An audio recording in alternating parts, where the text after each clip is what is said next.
उनको देखते हैं, कभी जाने का अवसर मिले तो उनके यहाँ सेव खाने के लिए जाएंगे। चेतराम जी, अमित और भागचंद जी तीनों हमारे साथ शामिल हुए। मध्य प्रदेश से जैसे ओम प्रकाश जी शर्मा सबसे बुजुर्ग थे, वैसे महिलाओं में सबसे बुजुर्ग हमारी सरला मौसी है। सरला मौसी वास्तव में सरल ही है। पहले तो लगता था ये यात्रा कैसे कर पाएगी, लेकिन सरलतापूर्वक किसी से कुछ कहे बिना अपने काम में लगे रहना। वो भी 69 ईयर ओल्ड थी उस वक्त, आज तो वो 78 ईयर है। भिन्न भिन्न प्रकार के लोग और उसमें एक अलग व्यक्तित्व, डॉक्टर प्रवीण चंद्राकर। प्रवीण चंद्राकर जी डॉक्टर है, अर्थात रोज दवाइयां देते हैं ऐसा नहीं, लेकिन इस यात्रा में वो सबको दवाइयां बांटते थे। डॉक्टर चंद्राकर छत्तीसगढ़ से है, रायपुर के राजभवन में उनकी सर्विस है। वो राज्यपाल के निवास स्थान में बैठते हैं।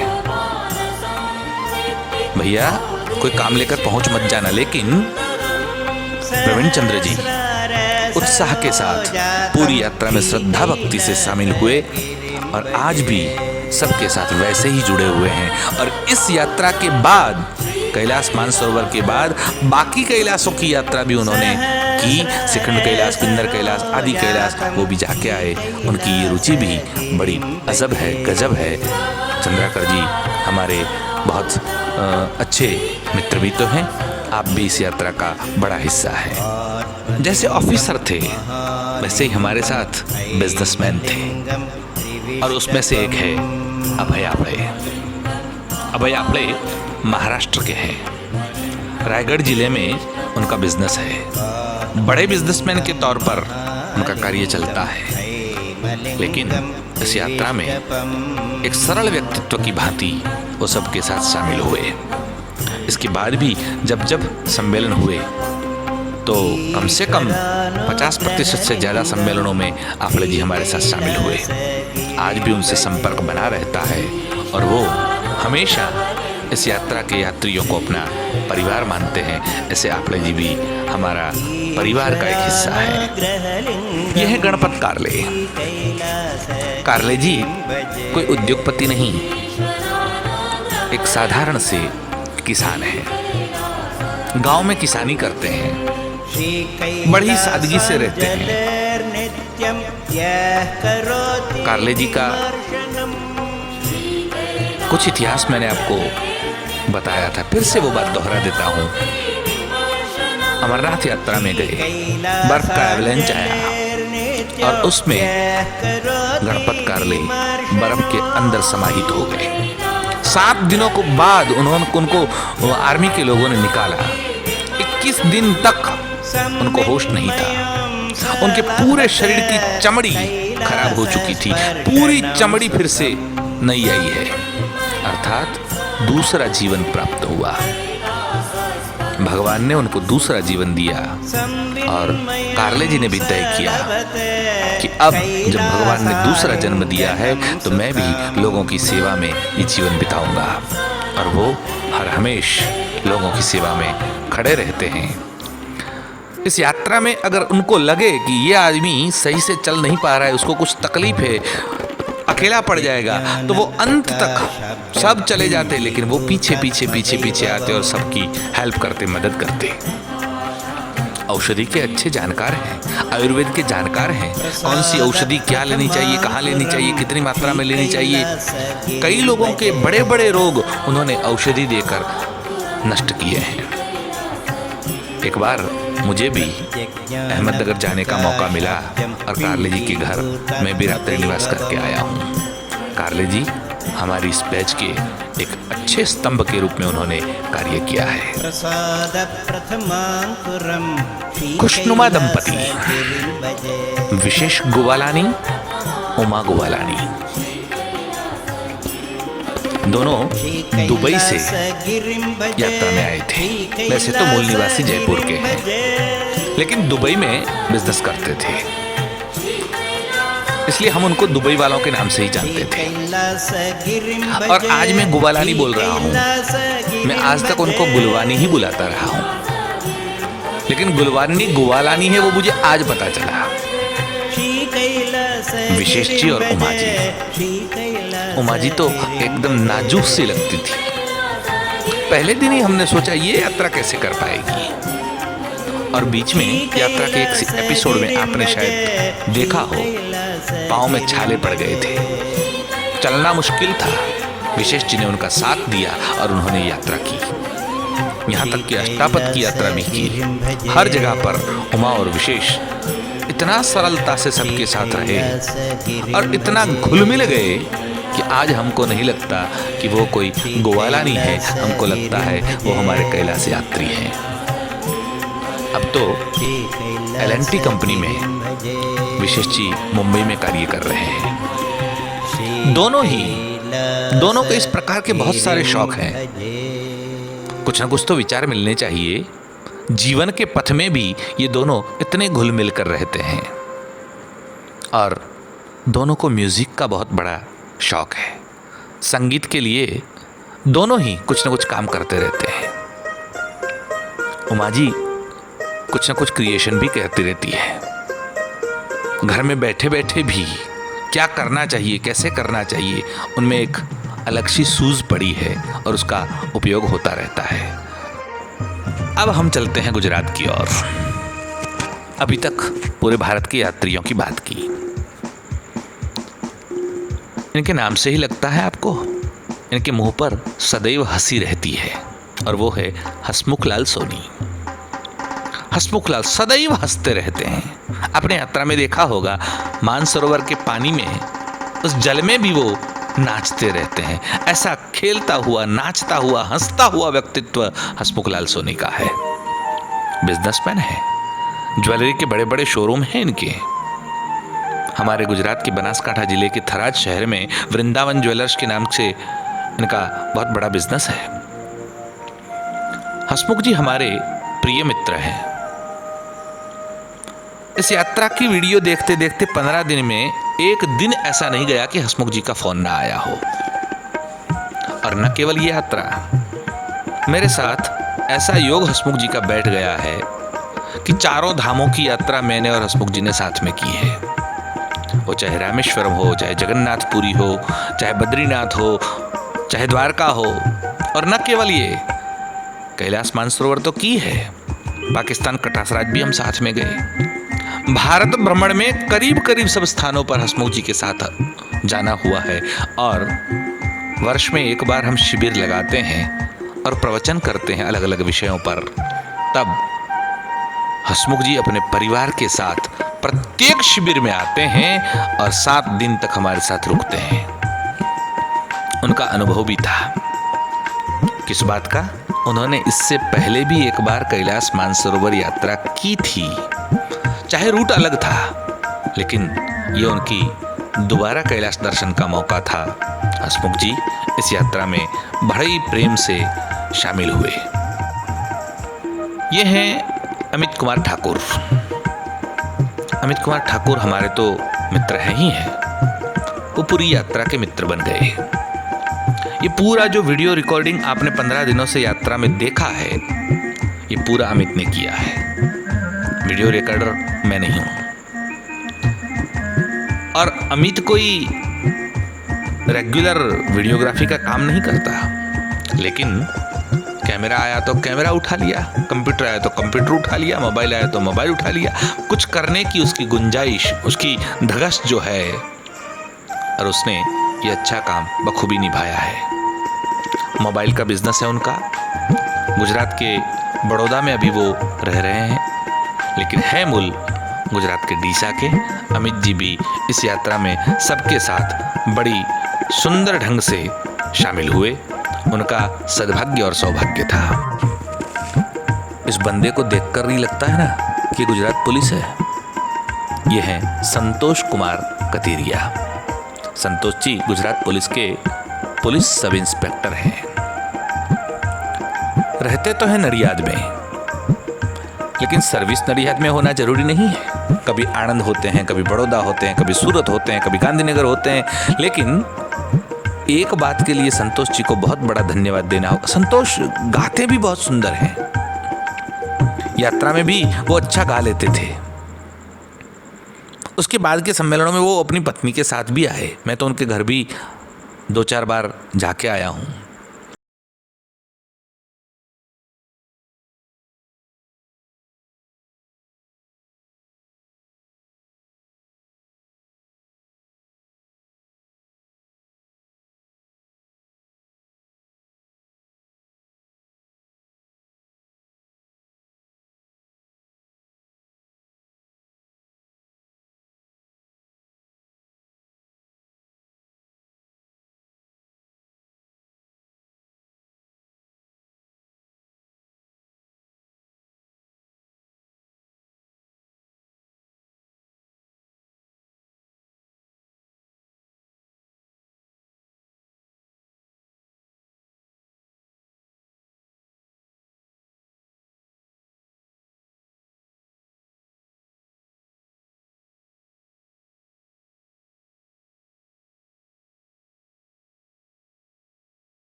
वैसे तो गृहिणी हैं, लेकिन मजाक मस्ती का उनका स्वभाव, कभी किसी ने कुछ उनसे कह दिया हो तो कभी उनको बुरा नहीं लगा। और हम लोग तो ऐसे थे।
दस लोगों के घर में तो सफलता प्राप्त हो चुकी है, जिनको डॉक्टर ने मना कर दिया था कि आपके घर में संतान होने की कोई संभावना नहीं है, लेकिन रामजी भाई ने गौरी कुंड का जल पति पत्नी को पिलाया और इसका परिणाम ये हुआ कि उनके घर में संतान हुई। और जब इस बात की सफलता मिलने के बाद उन्होंने मुझे फ़ोन किया कि मुझे 2 केस में सफलता मिली, 4 केस में सफलता मिली, तो मेरे मन में ये विचार आया कि प्रयोग तो करना चाहिए। और हमने भी ऐसे 1-2 लोगों के ऊपर ये प्रयोग किया और उसमें सफलता मिली है। माँ गौरी कुंड का जल इतना उपयोगी है, वो कल्पना के बाहर की बात थी, लेकिन रामजी भाई से हमको पता चला और उनकी श्रद्धा भक्ति का ये परिणाम आया, ये भी आनंद का विषय है। ये है हमारे भावेश बग्गा। गुजरात में जैसे अलग अलग पार्ट है, उसमें आप शायद कहीं न कहीं सुनते रहे होंगे, रणोत्सव होता है। और रणोत्सव हमारे कच्छ में होता है, और कच्छ का मेन सेंटर है भुज। और हमारे भावेश बग्गा जी भुज में रहते हैं, और न केवल भुज में रहते हैं, भुज में उनका अपना ज्वेलरी शॉप है। अच्छे से बिजनेस भी चलाते हैं, और कैलाश यात्रा के बाद के सारे सम्मेलनों में भावेश बग्गा जी शामिल हुए हैं। यह है नीलेश कुमार मोदी,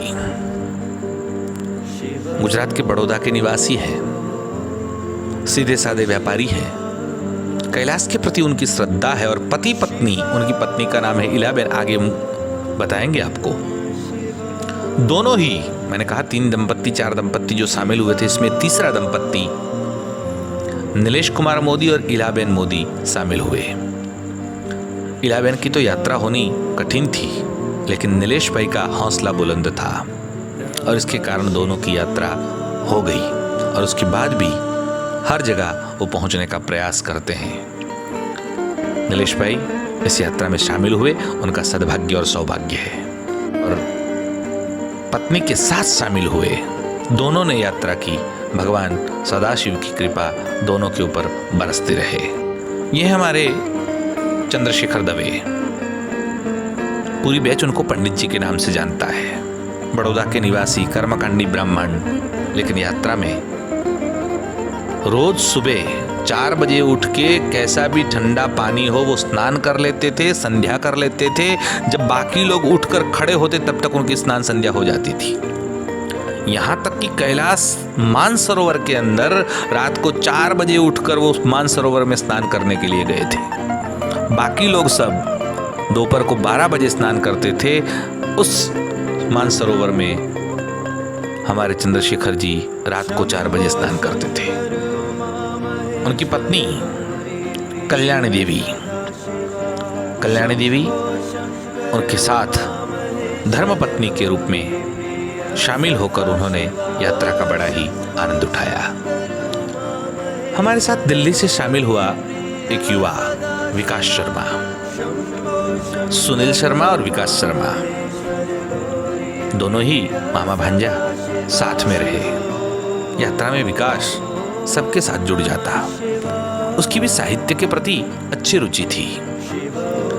विकास का उसके बाद मिलना एक ही बार हुआ है शायद, लेकिन फोन पे या मैसेज से उनसे बात होती रहती है। विकास ने भी इस यात्रा में सबके साथ जो काम दिया गया या किया गया, उत्साह के साथ उसने इस यात्रा में हिस्सा लिया। हम यात्रा के आखिर में एक व्यक्तित्व का परिचय आपको करवाना चाहेंगे और वो है अवधूत दीक्षित। व्यवसाय से इंजीनियर है और इंजीनियर होते हुए वो पुणे में सर्विस करते हैं। बहुत अच्छा कैमरा उसके पास था। अवधूत ने अच्छी फोटो भी इस पूरी यात्रा में ली है। हाइट भी बहुत अच्छी है अवधूत की। और उस वक्त वो पुणे में नहीं रहते थे, तब तो वो परली में रहते थे। लेकिन पूरी यात्रा में हर किसी के साथ जुड़ जाना, हर एक के साथ मिल जाना। कोई अच्छा खासा पढ़ा हुआ हो तो भी अवधूत से मित्रता हो जाती थी। कोई बिल्कुल पढ़ा नहीं है तो भी अवधूत से मित्रता कर लेता था। और मेरी तो बात ऐसी थी कि जो कोई जिज्ञासु होता है उसके प्रति मेरा लगाव अधिक हो जाता है। और यही हुआ। प्रत्येक सत्संग में शाम होते ही आज सत्संग कहाँ करेंगे ये चिंता अवधूत करते थे। और सत्संग के लिए जगह तय करना, सबको इकट्ठा करना, बैठाना, कीर्तन करवाना, बढ़ चढ़ के हिस्सा लेना और प्रवचन करवाना। और उस प्रवचन के पॉइंट्स, उसमें से कुछ जानने योग्य बातें हैं तो उसके प्रति प्रश्न करना और पूछना। और इसके कारण इन सब में अवधूत मेरे बहुत नज़दीक भी आए। अवधूत ने छोटी उम्र में इस यात्रा का आनंद लिया। न केवल आनंद लिया, तब तो शादी नहीं हुई थी, अविवाहित थे। लेकिन उसके बाद आते ही उनकी शादी हुई और हर एक यात्री को उन्होंने बुलाया और अच्छे से सब उनके घर भी गए। अवधूत इस यात्रा का अप्रतिम एक बड़ा ही स्तंभ है, जिसने इस यात्रा को रोचक बनाया और सबके साथ मिलकर इस यात्रा को यहाँ तक रुकने न देना, अर्थात यात्रा को 2012 में समाप्त न करके आज तक चलाने में भी अवधूत का बड़ा रोल रहा है। अवधूत इस यात्रा का बहुत अच्छा हिस्सा है। ओम नमः शिवाय। इस प्रकार के हमारे एक अप्रतिम अविस्मरणीय यात्रा में एक अद्भुत बैच के साथ यात्रा करने का जो अवसर प्राप्त हुआ है, यही कैलाशपति का प्रसाद है, यही उनकी कृपा है। यात्रा के ये 16 भाग YouTube के वीडियो मैं इस 5वीं बैच के सभी यात्रियों को समर्पित करता हूँ। आगे यहाँ से हम दिल्ली जाएंगे। दिल्ली से ट्रेन द्वारा हम अपने निवास पर जाएंगे। वहाँ पर जिस प्रकार से ट्रेन से उतरते ही स्वागत हुआ, उसकी थोड़ी सी झलक आपको दिखाएंगे और यहीं पर हमारे इस वीडियो को विराम देंगे। ये श्रेणी यहीं पर समापन होगी। आप सबको ओम नमः शिवाय।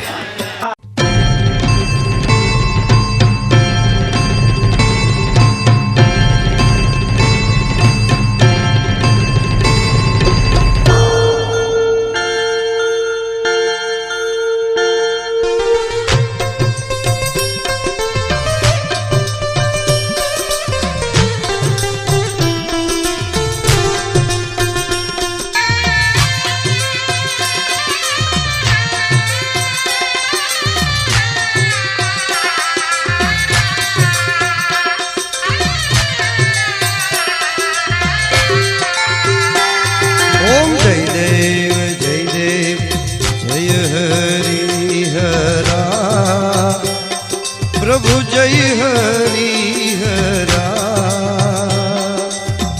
गंगाधर गिरिजावर, गंगाधर गिरिजावर, ईश्वर ओंकारा। ओम हर हर हर महादेव, ओम हर हर हर महादेव।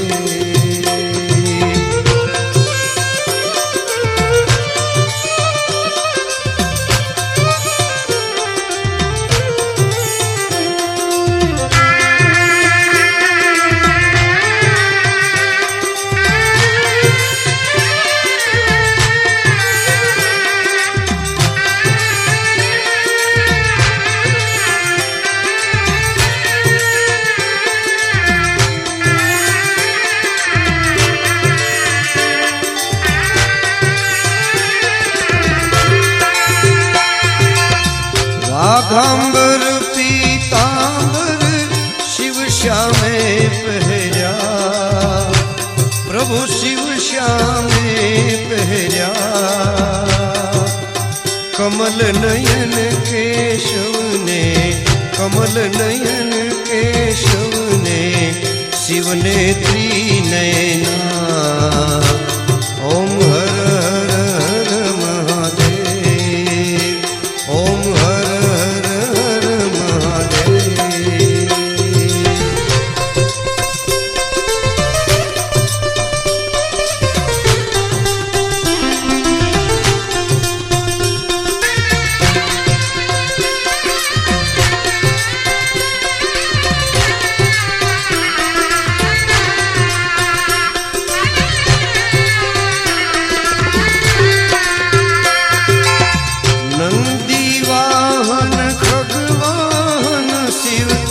चक्र त्रिशूलधारी, प्रभु चक्र त्रिशूलधारी। त्रिपुरारी मुरारी, त्रिपुरारी मुरारी, जय कमलाधार।